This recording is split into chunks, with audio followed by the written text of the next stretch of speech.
Hello friends. So in the previous video we have seen one numerical which was for the ammonia refrigerant and the pressure limits was given over there. In this particular video we are going to see one numerical where the temperature limits are given and the numerical is based on the R12 refrigerant. Okay, so this is the statement given, that is a food storage locker has a capacity of 12 Ti. So they have given the capacity of cooling and operates between the evaporation temperature of minus 8 degrees Celsius. So they have given the evaporation temperature and the condenser temperature of 30 degrees centigrade. Condenser temperature is also given. The refrigerant they have given as R12 is subcooled by 5 degrees Celsius. So subcooling is given before throttling and the vapor is superheated by 2 degrees Celsius and before leaving the evaporator. Assuming a twin cylinder single acting compressor running at 1000 rpm with a L by D ratio of 1.5. Okay, calculate COP, specific power required, diameter and the stroke of compressor having volumetric efficiency they have given. Fine. So here what we supposed to do, that again we are supposed to find out the enthalpies at various points, and once you get the enthalpies then we can go for this particular things. Okay, so what we will do over here, we'll first mark the lines over here. I'll just draw one line pH diagram over here. Okay, just to understand the problem first. So they have given the evaporator pressure line as minus 8 degrees centigrade and the condenser evaporation temperature at minus 8 degrees Celsius and the condenser temperature is 30 degrees centigrade. Okay, so this is what given. Now what they are mentioning over here, that there is a subcooling by 5 degrees Celsius. So the condenser temperature is 30 degrees Celsius, but that particular refrigerant will be subcooled by 5 degrees Celsius. So obviously the temperature which is at the exit of compressor will be condenser temperature minus 5 degrees Celsius. Okay, so somewhere over here I'll be having the condenser exit point, and that condenser exit point we are marking it with the point number 3. At the same time, they are saying that there is the vapor is superheated by 2 degrees Celsius before leaving the evaporator. It means that whenever the vapor refrigerant is going to the compressor, it is in the superheated region and the superheating is of 2 degrees Celsius. So minus 8 degrees Celsius is given plus 2 degree. We will have the minus, what you can say, the minus 6 degrees Celsius will be the superheating. Okay. Now we know that this whether the subcooling or superheating, both are taking place at the constant pressure line. Okay, with both are at the constant pressure line. So I'll be having point number 1 somewhere over here, which is in the superheated region, and from this point to this point, that is from 1 dash to 1, this is nothing but the degree of superheat. This is the degree of superheat. Similarly, over here, the point number 3 dash to 3, this is the subcooling, degree of subcooling. Okay. Now from here 1 to 2, obviously I'll follow the isentropic process up to the condenser temperature line. So that is the point number 2. Then we have marked the point number 3. From over here I'll have the point number 4. It's a straight line over here, enthalpy, constant enthalpy line, and then 4 to 1 is the refrigerating effect. So this is the entire cycle. So here important thing is to understand that is superheating by 2 degree and subcooling by 5 degree. Okay. Now what we will do, we'll plot all these points on the cycle on the pH chart first of all, and we'll note down the enthalpies. Okay. Then we'll go for the problem to get the things. Now we know that the formula for COP, specific power required. So the COP, we know that the formula for COP will be H1 minus H4 divided by H2 minus H1. Okay, that is the refrigerating effect upon the work done. Okay, then power required, that is nothing but the MR, mass of refrigerant, into H2 minus H1, that is the compressor work. Then third one is the diameter. So diameter we will find out by using the piston displacement formula, and at the same time we will find out the stroke, okay, by using the piston displacement formula. So both these values I will get it by using the piston displacement formula. Okay, Uh, First we will plot the points H1, H2, H3 and H4. So for that I need a chart over here. So I am using the chart of R12. It's very important to see what refrigerant is given, and accordingly the respective refrigerant chart only you are supposed to use. Okay, so they have given the R12 refrigerant over here.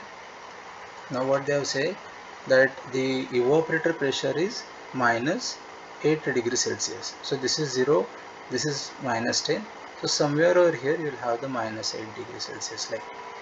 This is minus 8 degrees Celsius line, somewhere over here. Okay, and then the condenser temperature is 30 degrees Celsius. So this is 30 degrees Celsius line. This is 30 degrees Celsius line. Fine. Now, as you know, the point number 1 is in the superheated region, and the superheating is by 2 degrees Celsius. So, what will be the temperature at the inlet of compressor? That temperature T1 will be, that is the temperature of evaporator temperature plus the degree of superheat. Now what is the degree of superheat given over here? That is 2 degrees. So minus 8 plus 2, which is nothing but minus 6 degree. So we are supposed to find out the minus 6 degree line over here. So this is 0, this is minus 8. So somewhere over here, close to this, I will have the minus 6 line.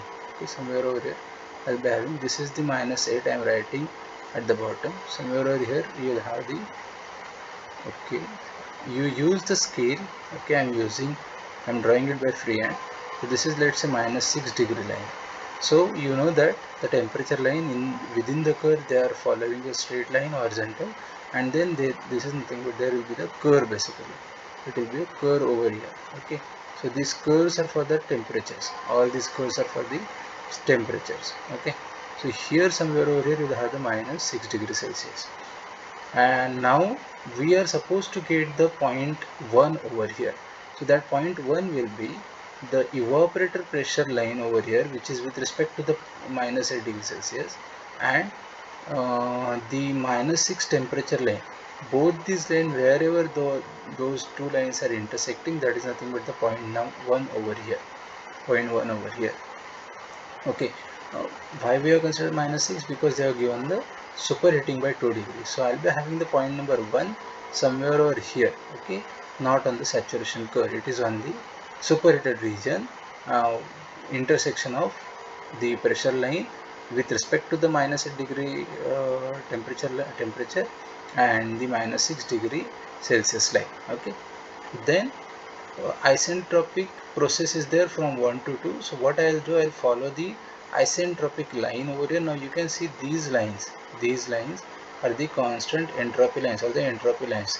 It is written over here, S is equal to 2 kilojoule per kg Kelvin.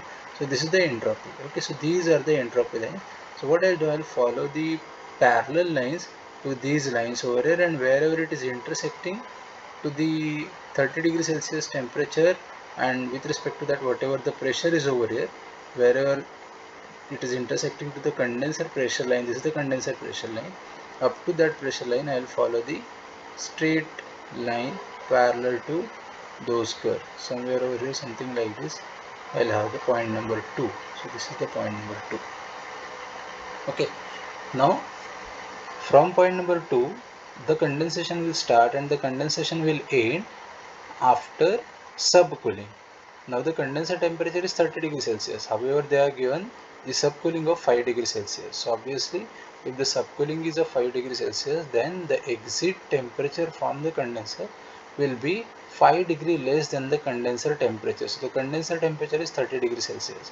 So what will be the temperature at point number 3? If I want to have the temperature at point number 3, so T3 will be, it is the condenser temperature minus what is the degree of subcooling given, that is 5 degree.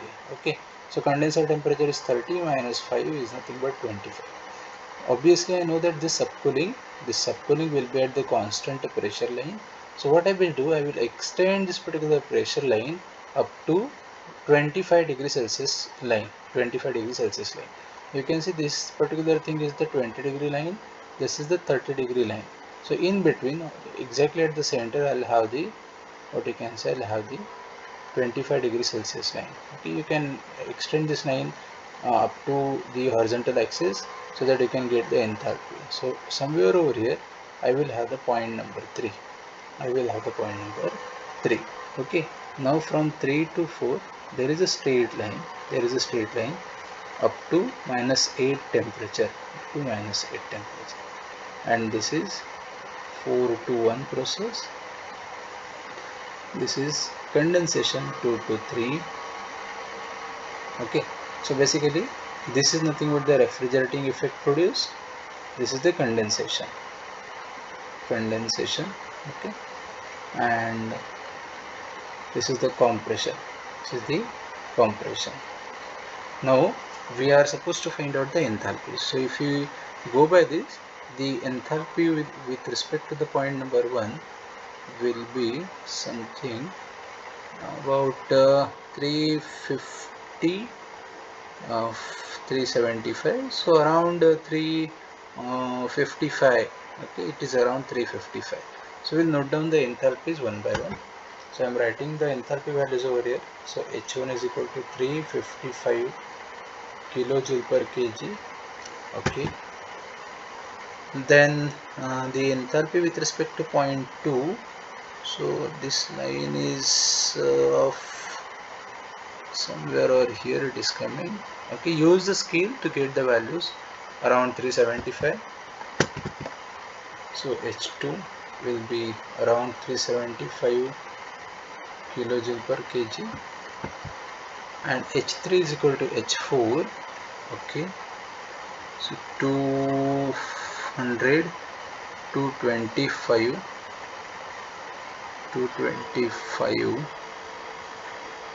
around 225. Okay, H3 is equal to H4 because it's a constant enthalpy line, that is 225 kilojoule per kg. Okay, fine. I will see what are the things they ask. First is the COP. Okay, so the formula for COP we know. COP is equal to H1 minus H4 divided by H2 minus H1. You can get the COP. Okay, so once you calculate the COP, that COP will be, I'll just tell you what the value of COP will be. 355 minus 225 divided by H2 minus H1.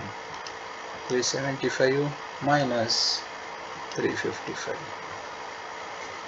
So it is around 6.5 something. Okay, you yourself also calculate the things because I have roughly drawn the line, so I may get the wrong answer.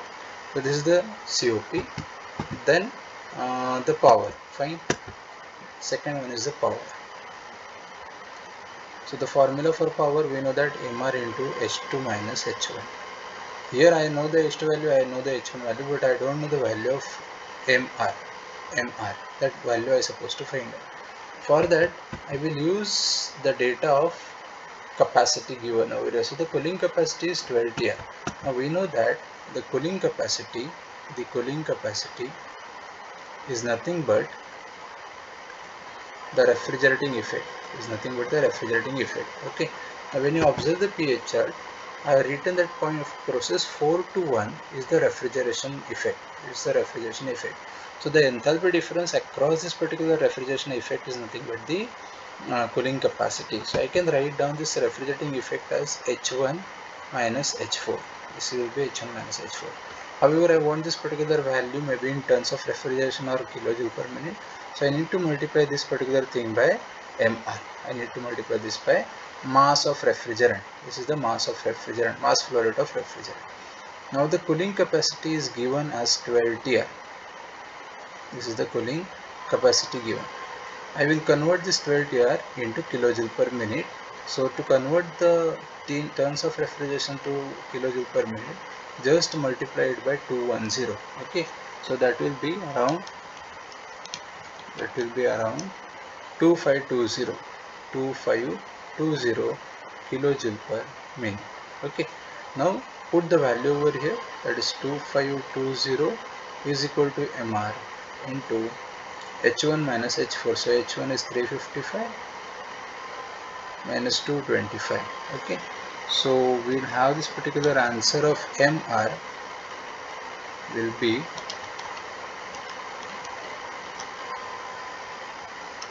around 19.38. 19.38.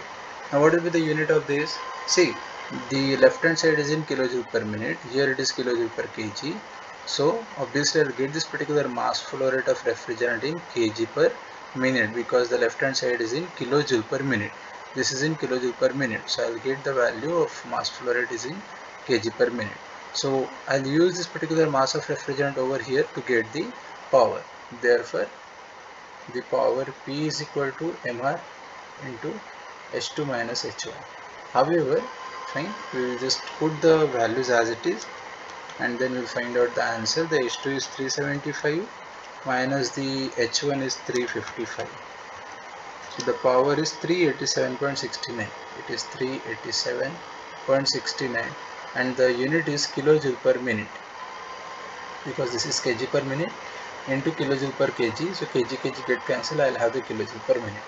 So I need to convert, I want this particular power in kilowatt, so simply I'll divide this particular answer by 60. I will convert this particular kilojoule per minute into kilojoule per second. So kilojoule per second is nothing but the kilowatt. So just divide this answer by 60, you will get the power, and that is around 6.46 kilowatt.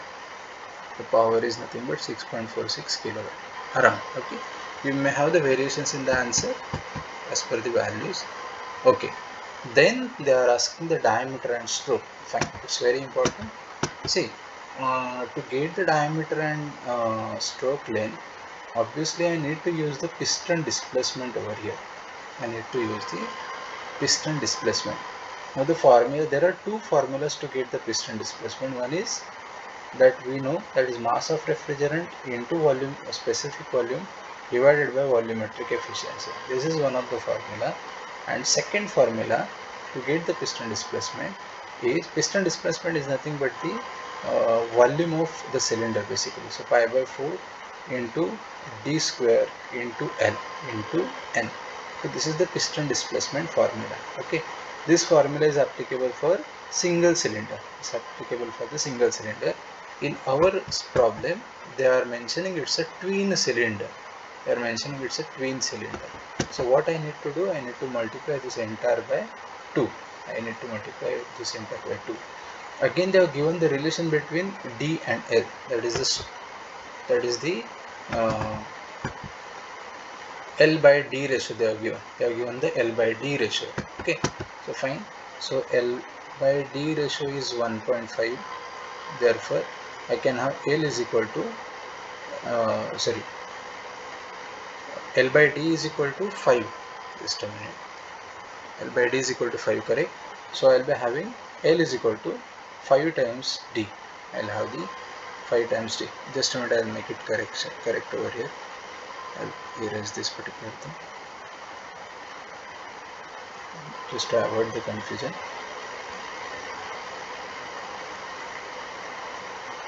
Okay, so go back to the statement. What they are saying, L by D ratio or LD ratio of 1.5. Okay, LD ratio is 1.5. It is not 1:5, it is 1.5. So LD ratio is equal to 1.5. It means that L is equal to 1.5 times of the D. That is 1.5 times of D. That is L by D is equal to 1.5. That is the meaning of this. Okay, so I hope you are clear with this now. So LD is equal to 1.5. We will have the L is equal to 1.5. So what I am doing, I am replacing L by D only over here. So finally I will have this pi by 4. Rather pi by this 4 and 2 will get cancelled. Pi by 2 into D square into 1.5 D into N is 1000 they have given. Okay, this is the piston displacement formula, and this piston displacement is equivalent to this particular formula, Mr V1 divided by volumetric efficiency. Now here in this case the unknown thing is only D.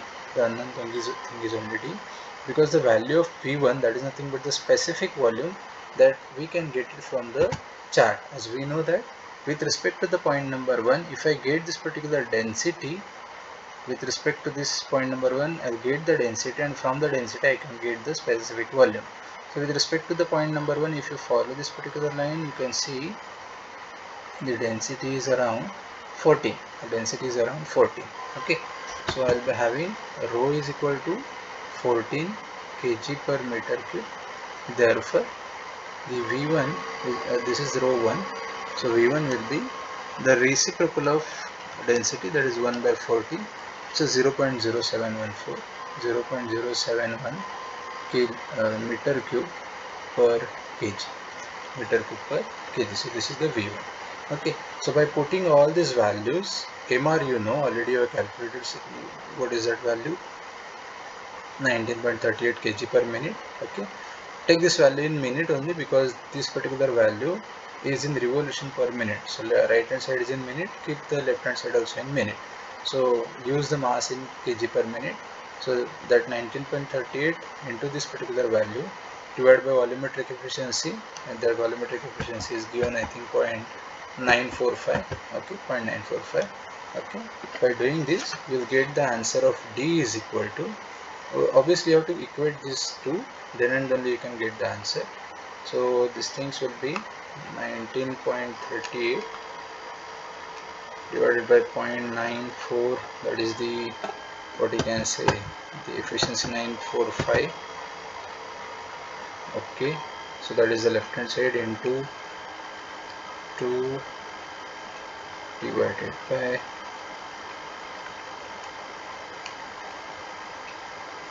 okay, so divided by 1.5, and then I'll get